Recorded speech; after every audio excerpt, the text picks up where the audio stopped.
எதிர்கால சந்ததியினர் நீங்க முழு அளவில் ஒத்துழைப்பு கொடுக்கும். உங்க பெற்றோருக்கு அந்த கருத்தை தெரியப்படுத்தும். அதே மாதிரி நம்ம பள்ளியில் ஆசிரியர்களும் மாணவர்கள் பிபி அட்டை, பேகு, அப்புறம் பைகள், அப்புறம் எண்ணெய் கவரு, அப்புறம் நம்ம பேப்பர், நியூஸ் பேப்பர், தென்னை மட்டை, தொட்டாங்குச்சி, தென்னை நார், செருப்பு, பாட்டில், துணிகள், இது எல்லாமே மறுசுழற்சி செய்யக்கூடியவை. சரிங்களா? இதை நாங்கள் என்ன பண்ணுறோம், இருக்கக்கூடிய நம்மளுடைய தூய்மை பணியாளர்கள்லாம் சேகரம் பண்ணி அதை ரிசோர்ஸ் ரெக்கவரி பாஸ் நலமை சுற்றுனால சரியாக சேகரித்து வச்சிருந்தோம். அதை விற்பனை பண்ணி கொடுக்குறோம்.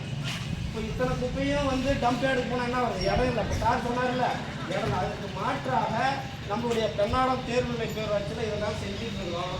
அதனால் முடிஞ்ச அளவுக்கு இந்த பிளாஸ்டிக் கேரி பேக் குறைச்சி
இந்த கண்காட்சி பொருளாக உபயோகித்து இந்த கருத்தினை அவர்கள் கூறியதற்கு நான் எங்களது பள்ளியின் சார்பாக ஆசிரியர் மாணவர்களின் சார்பாக மீண்டும் அவர்களுக்கு நன்றியை தெரிவித்துக் கொள்கிறேன். இதில் மிக பெரும் ஒரு மாற்றத்தை உங்களிடையே ஏற்படுத்த வேண்டும்.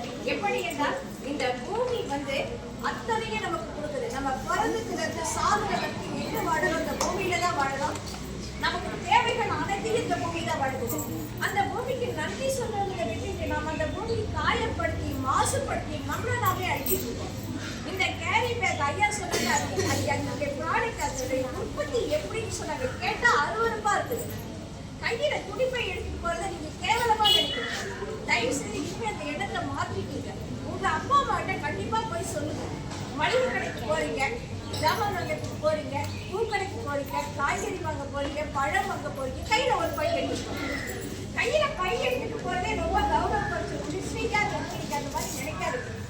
இன்னையில இருந்து உங்களுக்கு தான் மாற்றம் வரணும், உங்க பெற்றோர்களுக்கு தான் மாற்றம் வரணும். உங்க சுற்றி இருக்கக்கூடிய நம்ம ஒரு தெருவில் வசிக்கிறோம், பக்கத்து வீடு எதிர் வீடு, நம்ம ஒரு சொன்ன மாதிரி ஒரு படம் பார்த்தா பகிர்ந்து போகலையே, அதே மாதிரி இப்போ பள்ளியில் வந்தாங்க, ஊராட்சியிலிருந்து வந்தாங்க, இந்த மாதிரிலாம் சொன்னாங்க. இனிமேல் நம்ம தப்பு செய்யக்கூடாது. காசு